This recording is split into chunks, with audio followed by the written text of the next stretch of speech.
Don't you dare show up at my graduation ceremony. A boring old hag like you will just be everyone's laughing stock. It's my big day, so absolutely do not come." Hearing those words from Kelly made my head spin. It was clear she didn't see me as family. To her, I was just an embarrassment. "Hey, old hag, where are you now?" The moment I pressed the call button, Kelly's shrill voice pierced my ears. She sounded rushed and full of impatience, almost panicked. "You can't just leave a silly note like that and think it's okay. Where are you now? Come back home now." I could hear Jake's voice too. Both of them were freaking out. "My name is Lisa. I'm a 41-year-old housewife. I've been juggling a part-time job at the local real estate office while raising my daughter Kelly and doing housework for over a decade. I married my husband Jake 13 years ago. Jake had a daughter, Kelly, from his previous wife. I met Jake at my old workplace, a construction company, where he was there for business. Our company was tough on clients, but Jake, always smiling and cheerful, made a good impression on me. I recommended his products to my company, wanting to be helpful. As a result, his company was chosen. That connection led us to go out for meals several times, and we got deeply involved. He proposed, and I happily accepted, quitting my job to prepare for the wedding. Just before the wedding, Jake revealed that he was living alone with his 5-year-old daughter. At first, I thought it was a lie. It was hard to believe, but it was true. I met Kelly a week before the ceremony. She was maybe shy, hiding behind Jake, and wouldn't come out in front of me. That's when I decided I would live with them for Kelly's sake. I wanted to raise her into a fine adult. I planned to take care of Kelly properly, especially until she graduated from high school. I'm not sure why I felt this way, but her anxious eyes peeking out from behind Jake were unforgettable. I made up my mind and decided to marry Jake. It was my first marriage, and my family was against it. My father was furious and said, "They're mocking you." But I went against my parents' wishes and married Jake. If I had listened to my parents, I might have avoided the trouble that was about to start. 13 years have passed since that marriage. Kelly has turned 17 and is supposed to graduate from high school this year. It should be a joyful occasion, but I couldn't feel genuinely happy. The thought, "I'll make her a fine adult," crossed my mind when I decided to marry Jake. "Hey, old hag, where's my t-shirt? Where did you put it? You didn't steal it, did you?" 3 years after we started living together, Kelly began calling me old hag. At first, she was kind and gradually got used to me, but one day she started calling me old, and her attitude became rough. I pulled the t-shirt out from the folded laundry and handed it to Kelly. "Why did you wash it? What if it shrinks? It should have been dry cleaned. You know, you're really clueless, seriously so dumb." I had hand-washed and air-dried the t-shirt because I thought the fabric would get damaged at the cleaners, but I couldn't say that to Kelly. All I could reply was, "I'm sorry." Kelly snatched it from my hand as if she was grabbing it and said, "Really, you're useless," and left with those parting words. Her words were sharp and pierced my heart. I couldn't argue back, so I just apologized. I didn't understand why Kelly had become so rough towards me. At first, I thought she was teased about her father's remarriage, but it seemed that wasn't the case. Around that time, Jake's attitude began to change. He used to smile all the time when he was working, but recently he had stopped showing his smile at home and had become grumpy. He had started calling me "hey" and "you." As Jake's attitude changed, so did Kelly's towards me. I thought there might be something lacking in me, so I made sure not to slack off in household chores and watched over Kelly carefully. I wanted Kelly to grow up to be a respectable adult, but instead, her attitude got worse every day. She called me old hag all the time, and I never heard a thank you from her anymore. It was strange because at parent-teacher conferences, her behavior in class was normal, with no signs of roughness. Jake also talked normally with her and sometimes even smiled. This terrible attitude was only directed at me, which hurt my heart even more. I couldn't talk to Jake about it because he had become distant and completely different from before. I had no one to talk to and felt very alone. Living with a heavy and dark weight on my heart, I was becoming isolated in my own home. Since middle school, Kelly had stopped telling me about school, and Jake attended the events. I had to learn about school events from neighbors. Jake and Kelly seemed to get along well, often going out together. I wanted to be treated as family by them too, and had hoped we could live together happily. It was unbearably painful that it wasn't happening, and Jake's attitude was getting worse. "There's dust on the stairs, clean it up. You're a stay-at-home wife, aren't you? We're running out of toilet paper. Are you even cleaning the bathroom? You really are so clumsy." These were the kinds of things Jake frequently said to me. When we first got married, we each had our roles in household chores. Jake used to do housework while living with Kelly. At first, he was happy that we could share the chores. Now, I'm doing all the household chores. Jake once said that it's ridiculous for a stay-at-home wife to do all the housework. Kelly was an easy child to raise, but somehow that made me feel worse. When I tried to discuss it with Jake, he dismissed it with, "You're not trying hard enough." In the end, it seemed like everything was my fault. The more I tried to talk to Jake, the more a heavy fog clouded my heart. He would nitpick my every small mistake in housework relentlessly. "Can't you even clean properly? Haven't you learned anything all these years? Do you lack learning ability?" Jake looked down on me with disdain. All I could do was apologize. "I'm sorry. I'll try my hardest. Please forgive me." Jake sighed heavily, clearly exasperated. "Even if you try your hardest, you won't be able to do it. That's why you get scolded. Always saying you'll do it, but you've never managed it, have you?" His words continued to chip away at my heart. As time passed, my heart grew weary, and Kelly turned 18. I was curious about Kelly's future plans, but she wouldn't tell me, and Jake wouldn't talk to me about it either. By this time, I had stopped talking to Jake and Kelly unless absolutely necessary. I overheard Kelly and Jake discussing her plans after graduation. I wanted to know, so I stopped and listened. It's settled. I got into college on a recommendation, and I even got a scholarship. "It's all thanks to you, Dad. Thank you." I could hear Kelly's happy voice. She would never speak to me in such a tone. "Good for you. It's the result of your efforts." It was worth pushing all the housework onto the clumsy maid. What an awful thing to say. He must be talking about me. Yeah, it was a good outlet for stress too. I could hear their contemptuous laughter. I quietly left the spot and hid in the bathroom. It was the only place I could be alone. I crouched in the bathroom, held my head, and cried. To think that Jake and Kelly thought of me in such a way. I had endured for the past 12 years. No matter how much my spirit was about to break, I kept being Kelly's mother and Jake's wife. Even when I felt I was at my limit, I forced myself to keep going. There were times when I felt I couldn't get up, but I made myself get up, make lunch, prepare breakfast, and do the laundry and cleaning. If I were honest, I would have preferred to just lie down, but doing so would surely make me no longer needed by Jake and Kelly. That fear kept me going. I spent my days exhausted. Honestly, I don't remember much from that time.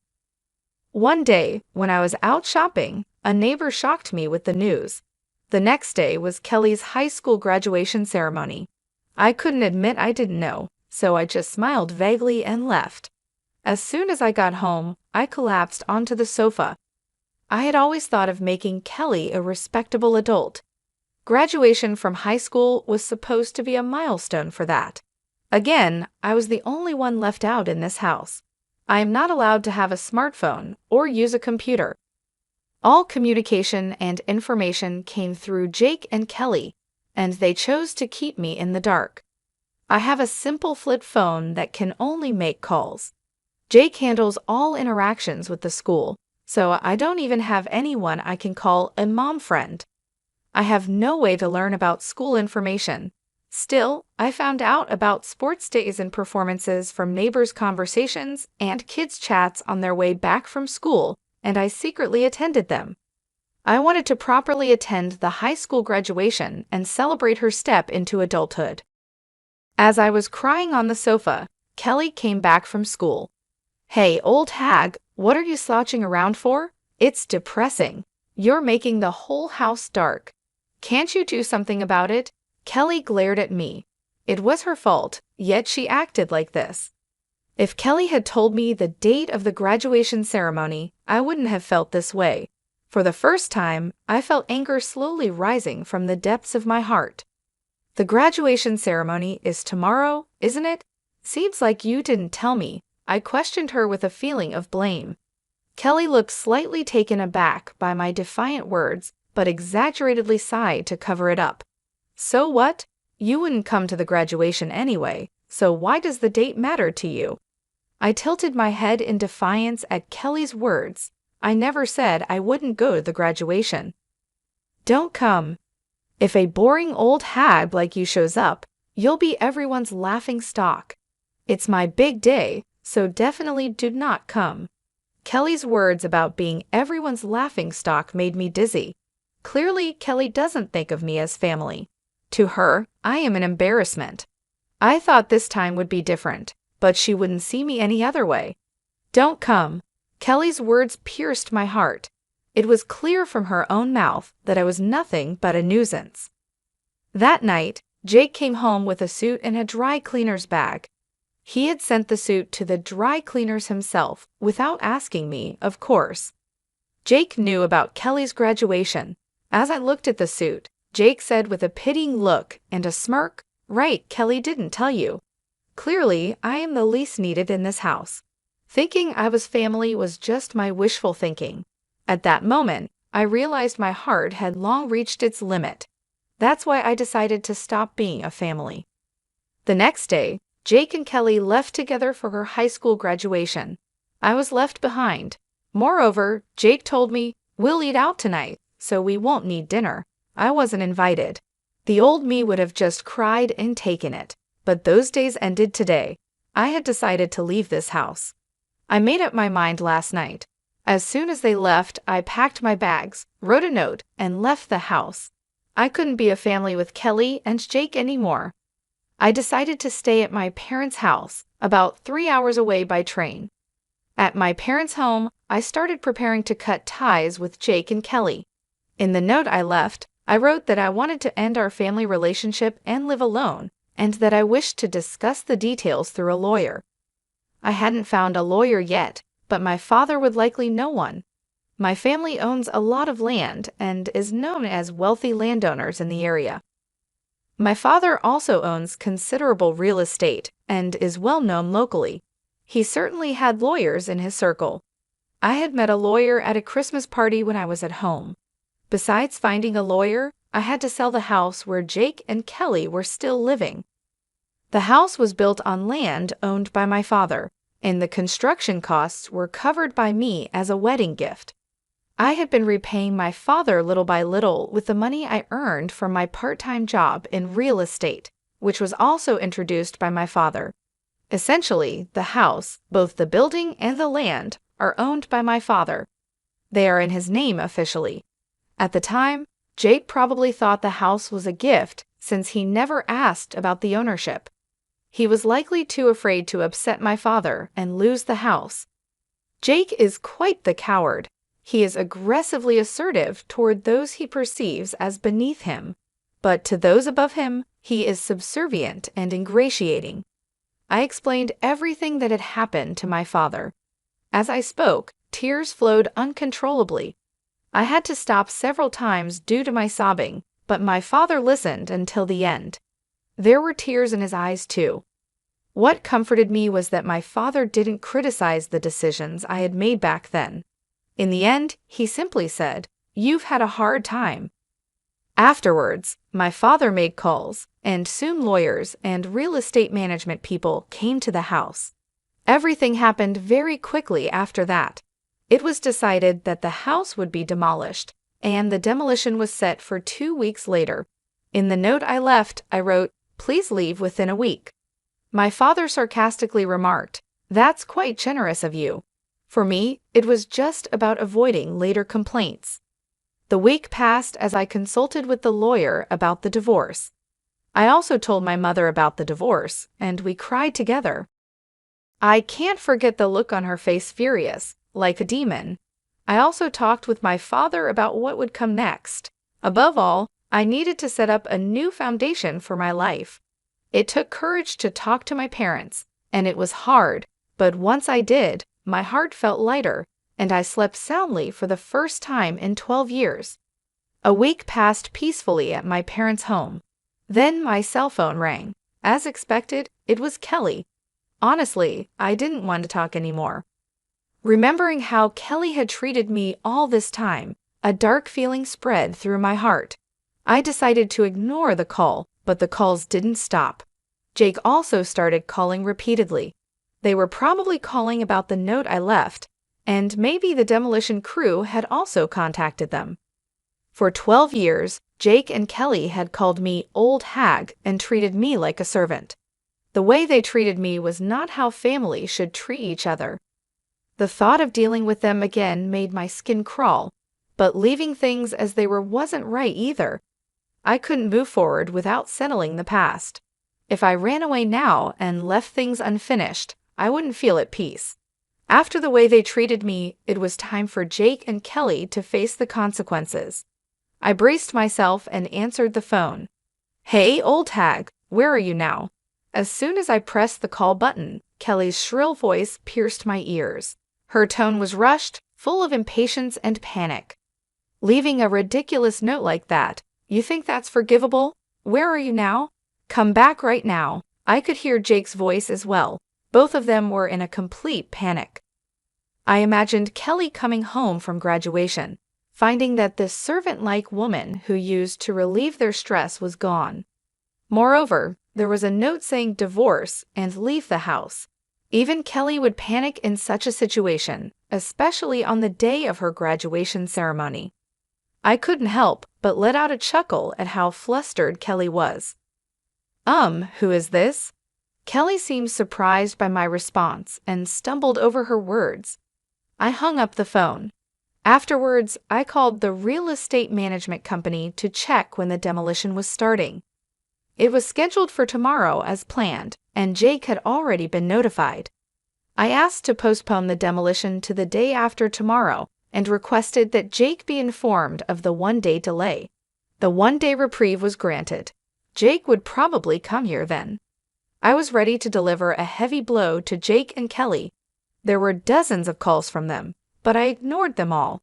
The next day, around noon, I heard the doorbell and knocking. It must be Jake and Kelly. They probably wanted to come earlier, but the poor train connections made it take a long time. Jake and Kelly were panting heavily, looking really anxious. I had arranged for my parents to stay out of sight, so it looked like I was the only one home. I showed Jake and Kelly into the living room. Jake entered the house hesitantly, intimidated by my father, who is a wealthy and well-known figure in town with a commanding presence. Jake probably sees himself as beneath my father. On the other hand, Kelly wasn't intimidated at all. She seemed determined to confront me and take me back.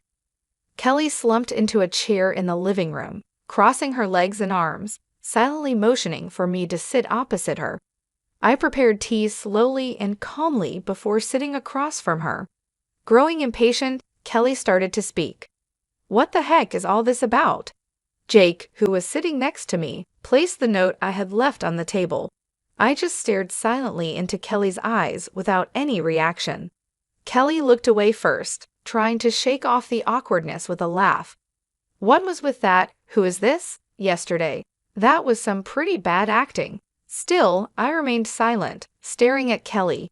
She became uncomfortable under my gaze, shifted in her seat, and continued talking. "Look, you can't make it on your own without us. You're nothing but trash." I almost reacted to Kelly's harsh words, but managed to restrain myself because I could hear the tremor in her voice. Kelly must be putting on a brave front. So far, Jake had been silent, just watching how things unfolded. "Stop being so stubborn and come back home," Kelly berated me with harsh words. trying to confuse and drag me back home. The more excited Kelly got, the calmer I responded.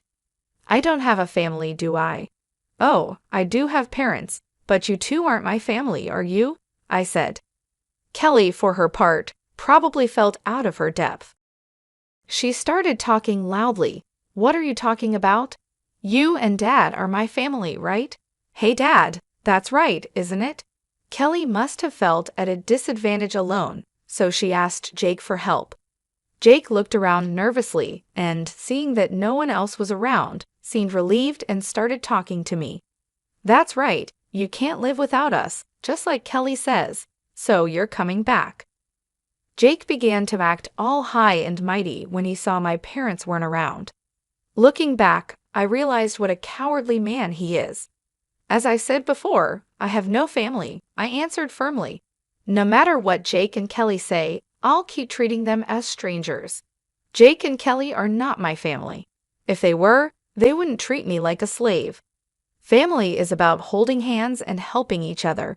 When someone in the family is in trouble, it's normal for the family to support them. However, Jake and Kelly were different. They've been treating me as a servant and an outlet for stress for over 12 years. Jake and Kelly insist that this is normal. They're unaware of how terrible and wrong it is. They've been oppressing me unconsciously. I'm amazed I've put up with it for 12 years. I'm impressed with myself. It all started when I saw Kelly peeking from behind Jake. I was bound by my own words to raise Kelly into a fine adult. Because of these words, I've been desperately serving Jake and Kelly. That's why I endured until her high school graduation. I had decided that when Kelly graduated from high school and was ready to leave, it would be time to draw the line. I had a faint hope that Jake and Kelly would change their attitude towards me by then, and we could be a family. But they betrayed my expectations, leading to this situation. Everything was decided by their attitude the day before the graduation ceremony. So I'm facing them with the appropriate attitude now.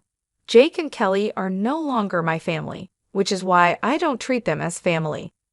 Kelly started to change her tone, realizing the seriousness. We are family, aren't we, Mom? Stop putting on this silly act, please. Before I knew it, she had switched from calling me old hag to Mom. Apparently, Kelly began to understand that things wouldn't go as they used to. Jake watched anxiously as he looked at me and Kelly. You may not be my birth mother, but we've lived together all this time, so please listen to my request. Kelly unfolded her crossed arms and clasped her hands in front of her. She had been sitting back, but now she was leaning forward. I have no obligation to listen to requests from someone who isn't family, I continued, keeping my emotions in check. Tears appeared in Kelly's eyes as she pleaded desperately, please listen to me. That note was a lie, right? You're not really going to sell the house, are you? It can't be true because you are part of our family, Mom. I felt disgusted by the way Kelly said Mom. What concerned her was the house, not me. She must be anxious about losing her home. It's true that the house will be gone. Is that what you're worried about? I asked. It seemed all that mattered was having a place to live, even if I wasn't there. No matter how much Kelly begged, my feelings wouldn't change. Kelly hung her head and cried.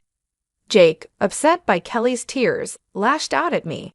What kind of joke is this? Enough with your disrespectful attitude. What's with that note? Come back right now and stop the demolition. I responded with suppressed emotion in my voice. I can't. It's already decided. Do you think you can do this to your family and get away with it? Jake yelled. That's why I keep telling you, you are not my family, I replied, but neither Jake nor Kelly seemed to be listening. Enough already. Haven't I been saying we're not family?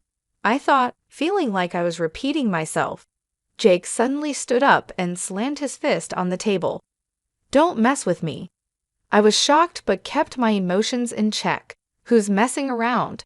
You haven't treated me as family for 12 years, and now you can't suddenly act like it. That's impossible. My voice came out harsher than I expected. I was angry too, even though I didn't show it. Anger was bubbling up inside me like magma. I couldn't forgive Jake and Kelly's incredibly selfish actions. They trampled on my 12 years of suffering and efforts to become a family with them. They rejected, mocked, and exploited me extensively. I was left out, feeling lonely and in pain. I had wished countless times to be treated as family, but my wish was never fulfilled. It took me 12 years to give up. I continued to strive to build a relationship as Kelly's mother, as family, but it ended like this. A self-mocking smile appeared on my face. Seeing my dry smile, Jake and Kelly stared at me in shock. Jake seemed to lose strength and slumped down into his chair. These two never understood my feelings and tried to exploit me until the very end. I cared for Jake and Kelly, but they never cared for me. No matter how much I cherished them, they never cherished me. And now, when they're in trouble, they try to use me, claiming we're family, something they never believed in. It's too convenient. I feel not just a headache, but even nausea. Why did I put up with these people for 12 years? Looking back, it's strange, but it's pointless now. There's no future for the three of us together anymore. All I can do is make Jake and Kelly acknowledge their guilt and make amends. I no longer expect anything from Kelly or Jake, nor do I trust them. Jake stood up and apologized deeply. I'm sorry, please come back, I'm begging you. No matter how he apologizes, it doesn't resonate with me at all. I won't reach out to help, and I definitely don't think about living together. Enough already, I'm not your family anymore, I'm a stranger to you. Kelly also began to apologize deeply.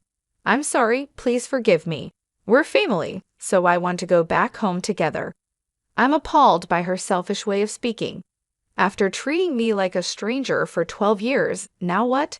Come back because we're family? Did she think I'd be okay with that? That's too naive. No way. It seemed I could no longer keep my composure. Words I would never have said before came out of my mouth. I don't want to hear your excuses. I can't trust any words anymore. I definitely can't think of us as a family ever again. Then I placed a single piece of paper in front of Jake. It was a divorce form. Of course, I had already signed it. Hurry up and sign the divorce form. I'll file it myself. Write it here right now. Jake shook his head vigorously, then showed me a smile. Think it over, okay? I was shocked at how bad Jake was at the end of our life together. He really is a small-minded man. I had always misunderstood Jake's ingratiating smile. The smile he showed when we first met was a sleazy expression of sizing someone up. I mistook it for the smile of a kind person. Thinking about it now still makes me angry. I stood up and called for my parents in the back. My parents then entered the living room. Jake's mouth hung open, as if his jaw had dropped. Father-in-law, he stammered. My father glared sharply at Jake, and my mother also looked stern. Just being glared at made Jake shrink and cower. I'm very sorry. Jake started apologizing deeply and forced Kelly to do the same. I've troubled you because of Lisa's misconduct. I thought I heard wrong. My misconduct? Was Jake still trying to evade responsibility? My father's eyebrow twitched, but he remained silent. Lisa, well, she left home on her own, so I was just trying to persuade her to come back, right, Kelly? Jake urged Kelly to agree with his ridiculous story. Lisa's misconduct. Don't joke with me. My father's loud voice echoed through the house, making the windows rattle. Jake and Kelly gasped quietly. My father stood in front of Jake, meeting his gaze. How can you say Lisa was being selfish? You only think of yourself. You really are a petty man. Then he turned to Kelly. You've done some terrible things too, Kelly. What did you think of Lisa? You did it again. My father's loud voice reverberated throughout the room. Kelly must have been really scared. Her body was trembling. My father stood towering over them with a stern look. Kelly, you've been causing problems at school too. I've looked into it. Using my father's connections, we hired a private investigator, and it turns out Kelly had been extorting money from a girl at school. The victim was too scared to confide in anyone, but my father arranged for her to file a criminal complaint. Kelly, with wide eyes, exclaimed, "She ratted me out, didn't she?" I felt like I had seen Kelly's true nature. She hadn't reflected at all. She was only thinking about getting through this situation. "And you, Jake, you've been embezzling money from the company." This too was revealed by the private investigator. Jake had been making fake business trips. I hired the investigator to strengthen my case for divorce, but the investigation uncovered appalling facts about both of them. "Why, how could you even? Was it her?" Jake reacted just like Kelly, showing no remorse at all. They were so bad at accepting their fate. Neither of them would escape punishment from me. They would face societal sanctions too. Then my mother spoke up. "All right, the discussion is over. Sign the divorce papers and leave this house immediately." Jake, sobbing and muttering "no, no," gave up when my father handed him the pen. He sat down and signed the divorce papers. I glanced at the clock. It was almost 8:00 p.m., and the last train was at 8:25 p.m. If they missed it, there would be no trains until tomorrow morning. In this small town, there were no other means of transportation. If they didn't catch the last train, Jake and Kelly would miss the demolition scheduled for tomorrow. They probably hadn't packed their bags, thinking they could persuade me. While I was hesitating whether to tell them, Kelly suddenly said something unbelievable with a sulky attitude. "But this divorce was initiated by you, right, Mom? Dad, you should get alimony." Kelly must have been desperate after being exposed. My parents looked shocked. "That's impossible. What you two have done is outright domestic abuse and a crime," I said. Kelly, momentarily taken aback, retorted defiantly, "Show the evidence then." I placed a notebook on the table. "This is a diary I've been keeping since we got married." Kelly glared at me with a mocking look. "You don't even have a smartphone or computer. What kind of evidence could you possibly have?" "You seem not to know that a diary can be substantial evidence. It's not just videos, audio, and pictures that count as proof," I explained. Kelly looked dumbfounded. "Yes, our lawyer agreed too. This diary is valid evidence." Jake and Kelly finally hung their heads in resignation. I exaggeratedly checked my wristwatch. "The last train has already left. I guess you can't get back home tonight." Mother also looked on with a smug face at Jake and Kelly. "That's right. There are no taxis around here either. I wonder if there's even a decent hotel nearby. Well, our business here is done. Get out now." Jake and Kelly were rushed out of the house. They probably couldn't believe the last train left so early. I watched them hurrying toward the station from the second-floor balcony. As I watched Jake and Kelly's flustered backs, everything that had been building up inside me began to flow away. There were still some loose ends to tie up, but it felt like it was finally over. Jake and Kelly missed the last train and, unable to catch a taxi, ended up walking for about an hour to a hotel. The next day, when they got to the house, the demolition had progressed, and they managed to salvage only their clothes. Actually, I had temporarily stored the furniture, appliances, and my personal items in a warehouse, but I didn't tell Jake and Kelly.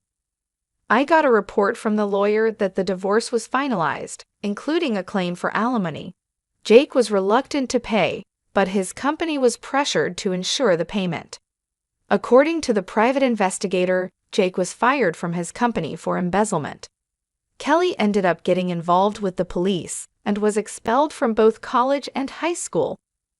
Jobless, Jake could only afford to lease a small, old apartment far from the station. He lives there with Kelly, who dropped out of high school. Kelly blames everything on Jake, and Jake criticizes Kelly at every opportunity, leading to endless arguments between them, as reported by the private investigator. I was considering what to do next after quitting my part-time job at a real estate agency. Then my father suggested I help with the family business, and I got a job managing his resort real estate company. Living in a resort area is quite different from city life, but being surrounded by nature is a refreshing change. I've also started keeping a dog, so living alone isn't lonely. Right now, this dog is all the family I need. I think I'll just live a relaxed life with my dog from now on.